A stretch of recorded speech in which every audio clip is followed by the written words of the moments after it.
Put on a pair of noise-canceling headphones, and something almost impossible seems to happen. The roar of an airplane fades. The rumble of a train collapses. The engine is still running, the air is still vibrating, and the sound has not disappeared from the world. But near your ears, much of it is being reduced by another sound. Noise-canceling headphones fight sound with sound. To understand how, we first need to understand what sound actually is. Sound is a pressure wave moving through air. A vibrating object pushes nearby air molecules closer together, then pulls them farther apart. Those changing pressure patterns travel outward until they reach your eardrum and make it move. Larger pressure variations are usually heard as louder sound, while the rate at which the pattern repeats determines its frequency, which we perceive as pitch. So a headphone does not need to stop the engine, the fan, or the train. It only needs to create a second pressure pattern that reduces the first one at your ear. That process begins with microphones. Small microphones on the outside of the headphones listen to the surrounding environment. Their signals are sent to audio electronics and a digital signal processor. But the processor does not simply record the noise and flip the waveform upside down. It must account for delay, the response of the headphone driver, the shape of the ear cup, leakage around the cushion, and the acoustic path from the microphone to your eardrum.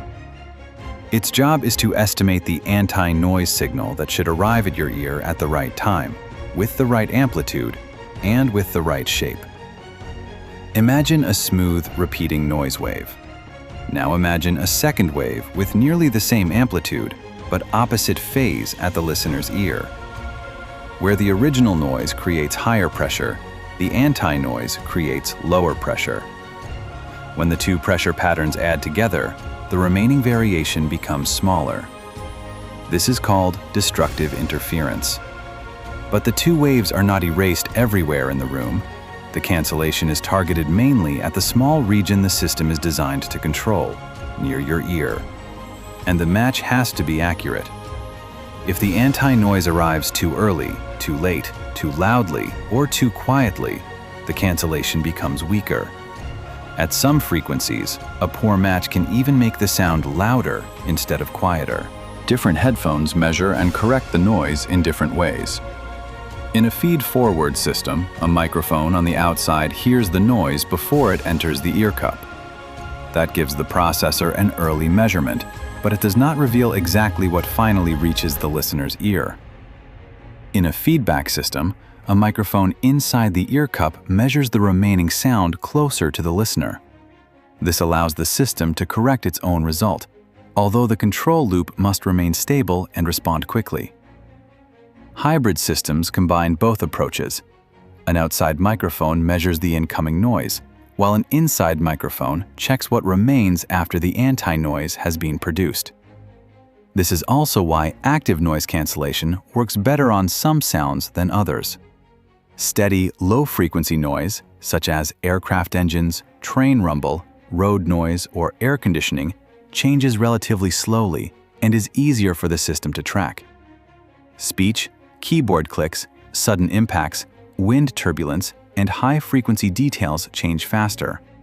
At higher frequencies, even a very small timing or phase error can significantly reduce the cancellation. That is why good headphones combine active noise cancellation with passive isolation. The electronics reduce much of the predictable low-frequency noise, while the cushions and ear cups physically block more of the higher-frequency sound.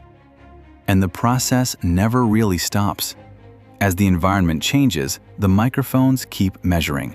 The processor updates its filters. The headphone driver produces a new anti-noise signal. An internal microphone can measure the remaining error, and the system corrects itself again. Move your head, loosen the seal around the cushion, or walk from a quiet room into a subway, and the acoustic path changes. The headphones must continuously adapt. They are not predicting the future with perfect accuracy, and they are not creating complete silence. They are repeatedly measuring the sound, calculating a response, producing anti-noise, and correcting the remaining error.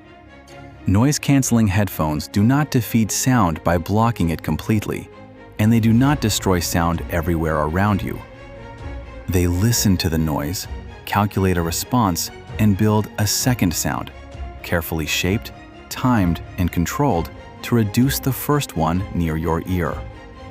The engine is still running. The train is still moving. The air is still vibrating. But at the point that matters most, much of the unwanted pressure variation has been reduced. Sound is not being destroyed. It is being controlled.